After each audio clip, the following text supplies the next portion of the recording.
इकडे जाऊ. प्रिय मित्र मिलिंद, मित्रा, तू जसं शांतपणे या सोसायटीमध्ये राहायला आलास तसाच आज शांतपणे या सोसायटीतून चालला आहेस.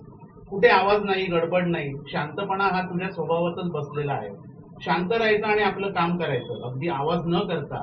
म्हणजे अगदी बाजूच्याला देखील खबर नसते की तू काय करतोयस ते. आणि बरं, जेवढ्या शांतपणे काम केलं तेवढ्या शांतपणे अगदी बाजूला व्हायचं, नामनिराळं. कुठेही मीपणा नाही किंवा हे मी केलं दुसरा तिसरा कोणी सोबतीला आलेच नाहीत तरी मला किती त्रास झाला याबद्दल कुठे चकार शब्द देखील नाही. थोडक्यात सांगायचं तर तू या सोसायटीचा राहुल द्रविड आहेस, द वॉल. एक अशी भिंत जी कुठेही समर्थपणे उभी राहू शकते, जेव्हा गरज पडेल तेव्हा. जेव्हा गोष्ट पूजेची येते तेव्हा पूजेसाठी लागणारे बॅकग्राऊंड आणि त्याचा शांतपूर्ण अभ्यास या गोष्टी तू स्वतःहून करतोस. त्या कशा मांडायच्या, कुठे मांडायच्या, कोणत्या स्वरूपात मांडायच्या याचेही नियोजन करतोस.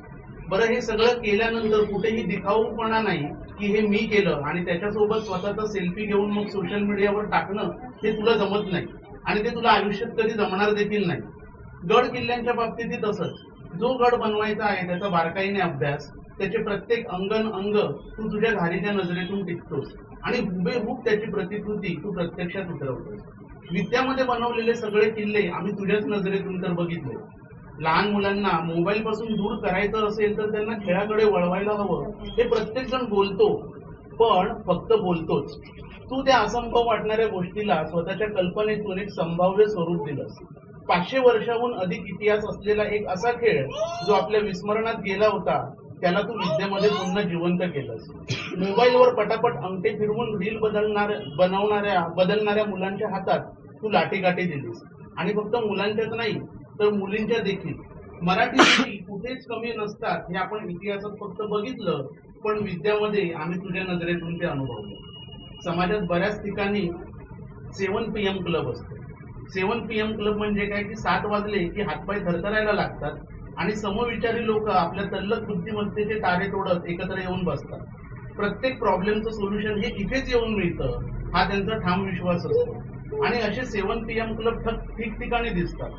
तू मात्र वेगळा विचार केलास आणि 7 PM क्लबच्या ऐवजी 7 AM क्लब चालू केलास.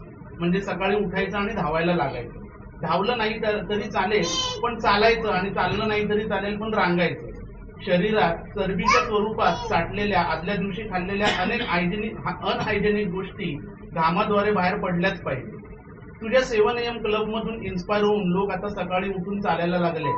तुझे पट्ट शिष्य आणि खास मित्र बरकडे सर यांनी तर अर्धी पृथ्वी प्रदक्षिणा पूर्ण केली. म्हणजे पृथ्वीचा पूर्ण परिघ 40,000 किलोमीटर आणि हा माणूस आतापर्यंत 20,000 किलोमीटर चाललाय सुद्धा. त्या दिवशी मला ते दाखवत होते की बघ मी सुशांत मी किती चाललो आणि मी आणि मिलिंद किती चाललो. तर मी त्यांना विचारलं, अहो जर तुम्ही आणि मिलिंदने ठरवलं असतं तर एवढ्यात तुम्ही पूर्ण पृथ्वी चालत फिरलं देखील असतं. त्यावर ते म्हणाले आमच्या दोघांचा तोच प्लॅन होता, पण आमच्या बायका म्हणाल्या जेवढं चालायचं ते चाला पण 7च्या आधी घरी आहे. म्हणून मग तो प्लॅन आम्ही ड्रॉप केला. मित्रा, तू ज्या ज्या गोष्टींना स्पर्श करतोस त्याचं अगदी सोनं करून टाकतोस. आणि म्हणूनच द वॉल हा शब्द राहुल द्रविड नंतर फक्त तुझ्यासाठीच बनलाय. तू देखील त्याच्यासारखा मितभाषी. तुला बघितलं की अजून एका मोठ्या व्यक्तीची आठवण येते, ते म्हणजे मराठीतला जुना ऍक्टर सूर्यकांत. तो देखील कोल्हापूरचा, तू देखील कोल्हापूरचा.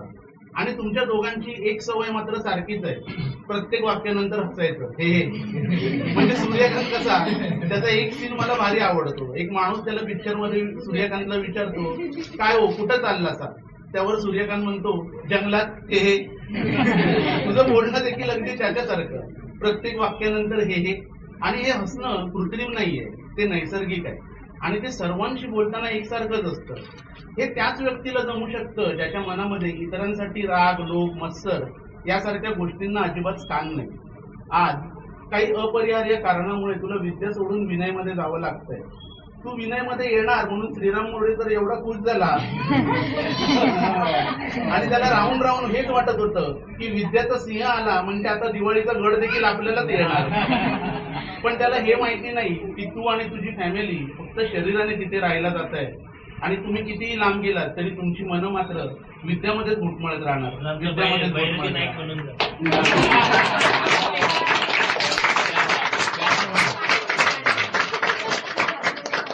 सगळ्यांसाठी एकदा टाळ्या वाजवा.